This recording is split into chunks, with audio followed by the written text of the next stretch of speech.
Hello everyone welcome to my channel Subhi tutorial. आज आम pronoun रो class 2 करवा। ऑलरेडी या पूर्व गोटे क्लास हो सारी जो थी कि आम जानी प्रोनाउन कौन एवं प्रोनाउन टाइप्स। आज आम ता विषय डिटेल्स पढ़ा आहरी।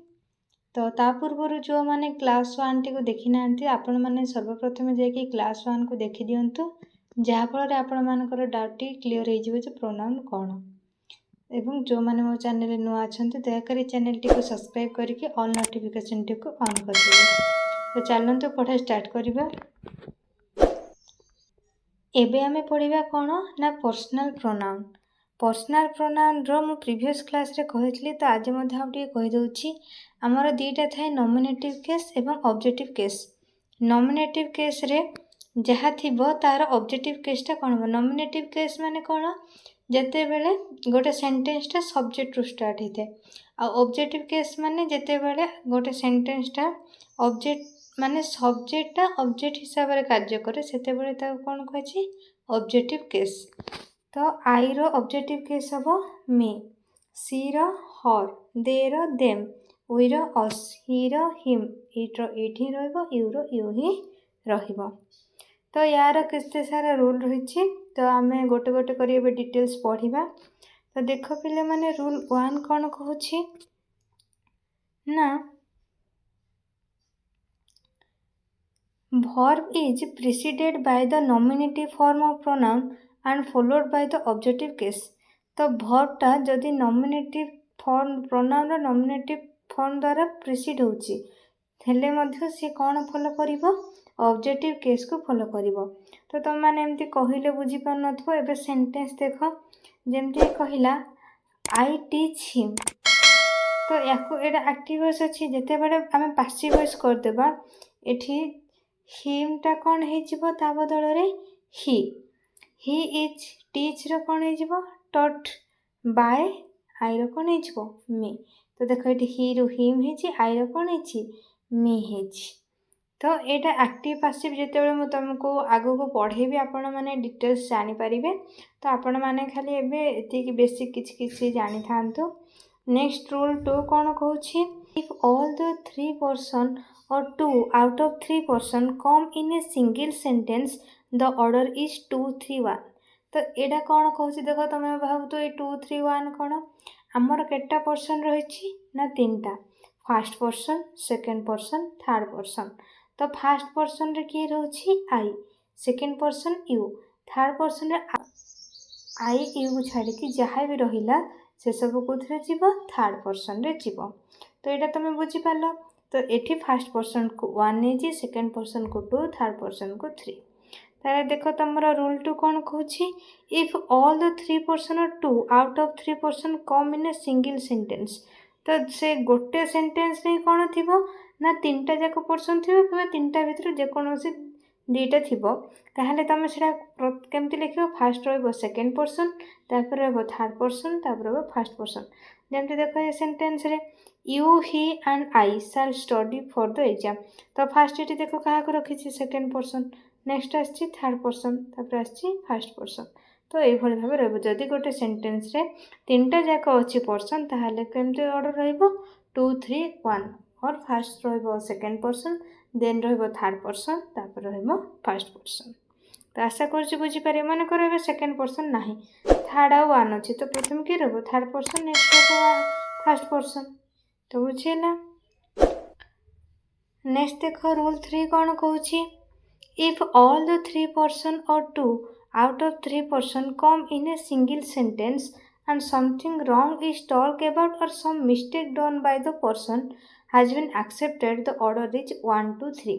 तो देखो जदि गोटे सेंटेंस रे तीनटा जाक पर्सन थिबे किंतु से पर्सन कौन करथो ना किछि मिस्टेक करथो। तो किछि मिस्टेक बुझिले सेठी सीक्वेंस टा कोन रहबो प्रथम रहबो फर्स्ट पर्सन तापर रहबो सेकंड पर्सन देन रहबो थर्ड पर्सन। तो देखो I you and he have made a mistake. तो किछि मिस्टेक आसला जति में प्रथम के रहला फर्स्ट पर्सन, दुरे रहला सेकंड पर्सन, तीन रहला थर्ड पर्सन। तो बुझेला जदि किछि मिस्टेक को बुझौनी ताहाले रहइबो जदि तीनटा जाक आछुनी पर्सन 2 3 1 जदि किछि मिस्टेक आछि ताहाले कोन रहइबो 1 2 3 सीक्वेंस रहइबो।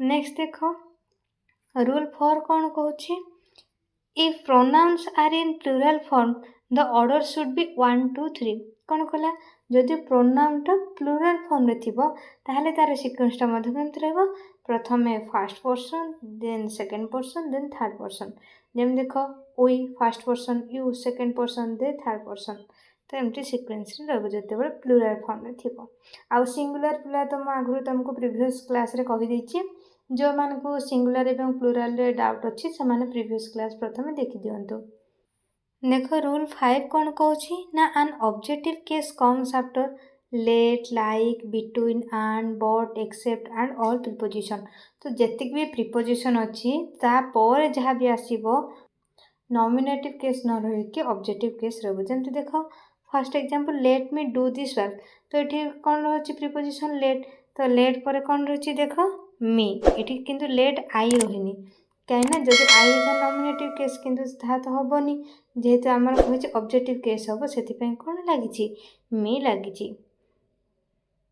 सेमती सब देख बिटवीन हर एंड मी ये देख कही बिटवीन आउ थी जदि तापर जहाँ आसो कौन रोनाउन ऑब्जेक्टिव केस रे से बिटवीन पर हर आउ पर मी लगी बुझेगा नेक्स्ट देखिबा रूल 6 कौन कहूँ if there is a comparison between two nominative case the pronoun of the nominative case is used after as और दैन तो देख जदि आम किसी कंपैरिजन करुथिबा नॉमिनेटिव केस भितर ताहले प्रोनाउनटा केमती आसीबो नॉमिनेटिव केसटा कहा परे आज नहले दैन परे जेन देख ही इज आज फास्ट आज मी तो ही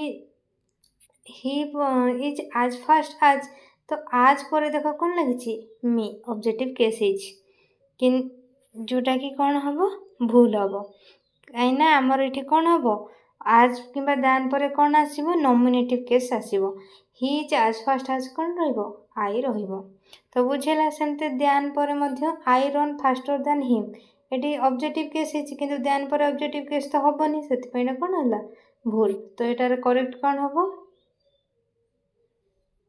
आई रन फास्टर दैन ही तो ये नॉमिनेटिव केस है ये ठीक है सब मन तो आज कि दैन पर क्विक केस प्रोनाउन रो ऑब्जेक्टिव केस आशा करुच्ची ये भिडियोटी आपण मानक भल लगी आपण मैंने बुझीपारे प्रोनाउन रो पर्सनल प्रोनाउन कौन एवं तार रूल्स सब कौन कौन रही तो जदि भी तुम मानकर किसी भी डाउट अच्छी ताहले मते दयाकरी कमेंट सेक्शन में जनइबे मु चेष्टा करी आपण मानकर डाउट टी को क्लारिफाई करने किंबा जदि बेसी जनक डाउट से रिलेटेड पुणी गोटे नुआ वीडियो आने तो ता पूर्व मु कहि रखुची जो मैंने मो चैनल नुआ अच्छा दयाकरी चैनल टी को सब्सक्राइब करके चैनल टी को शेयर करेंगे एवं ऑल नोटिफिकेशन टी को ऑन कर देवे।